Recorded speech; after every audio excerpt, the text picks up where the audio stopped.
ایک معصوم جان 10 دن کی زندگی اور اپنوں کے روپ میں چھپے دشمن۔ راولپنڈی کے تھانہ جاتری کی حدود میں ایک ایسا لرزہ خیز واقعہ پیش آیا جس نے نہ صرف ایک گھر کو اجاڑ دیا بلکہ ہمارے معاشرے کے ضمیر کو بھی جھنجھوڑ کر رکھ دیا ہے۔ ایک ایسی کہانی جہاں حسد کی آگ نے ممتا کے لبادے میں چھپی ایک عورت کو قاتلہ بنا دیا۔ السلام علیکم، میں ہوں نوید اصغر اور آپ دیکھ رہے ہیں میرا یوٹیوب چینل نوید اصغر آفیشیل۔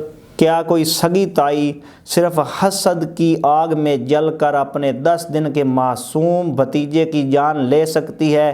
راولپنڈی کے علاقے تھانہ جاتری میں ایک ایسا ہی دل خراش واقعہ پیش آیا جس نے انسانیت کا سر شرم سے جھکا دیا۔ واقعہ کی تفصیل: 2 روز قبل تھانہ جاتری میں ایک نومولود بچے کے اغوا کا مقدمہ درج ہوا۔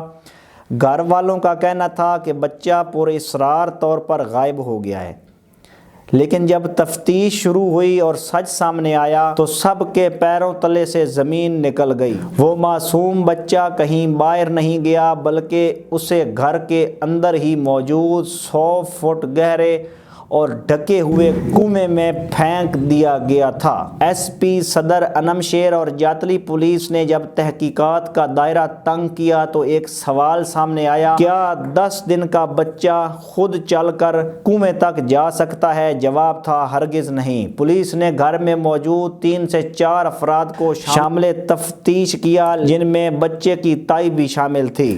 جب سختی سے پوچھ گچھ ہوئی تو ممتا کے روپ میں چھپی اس قاتلہ نے اپنا جرم قبول کیا۔ اب آپ سوچ رہے ہوں گے کہ آخر اس معصوم کا قصور کیا تھا؟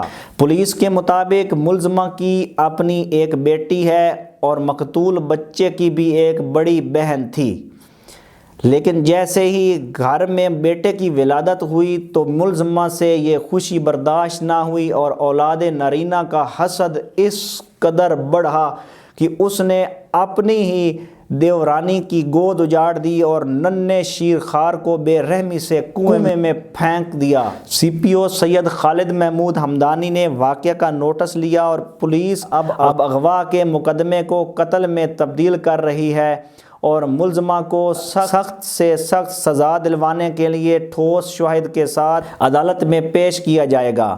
یہ واقعہ ہمیں سوچنے پر مجبور کرتا ہے کہ معاشرے میں بڑھتا ہوا حسد اور جاہلانہ سوچ کس طرح ہنستے بستے گھروں کو اجاڑ رہی ہے۔ اس واقعے کے بارے میں آپ کی کیا رائے ہے؟ کمنٹس میں ضرور بتائیں۔ اپنے میزبان نوید اصغر کو اجازت دیجیے۔ اللہ حافظ۔